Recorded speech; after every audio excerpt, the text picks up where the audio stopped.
პირველი და ყველაზე გავრცელებული ტიპია UnarRPC. ბანკის მაგალითზე რომ ვთქვათ, UnarRPC არის, როცა მობილური API სერვის ეკითხება, რა არის ამ კლიენტის ანგარიშის ბალანსი. კლიენტი აგზავნის ერთ მოთხოვნას, სერვერი აბრუნებს ერთ პასუხს.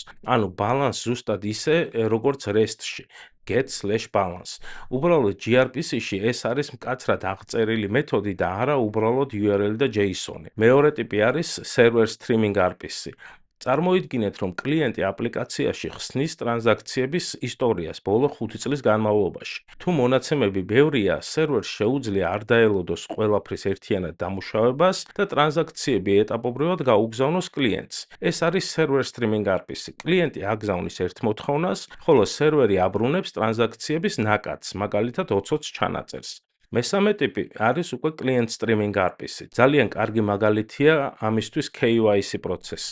კლიენტი აპლიკაციიდან აგზავნის პასპორტის სურათს, selfies, ვიდეოს, დამატებით დოკუმენტებს. ეს ყველაფერი შეიძლება გაიგზავნოს როგორც client streaming RPC. კლიენტი აგზავნის მონაცემების ნაკადს, ხოლო სერვერი ბოლოში აბრუნებს ერთ პასუხს. ვერიფიკაცია მიღებულია ან დოკუმენტები არასწორია.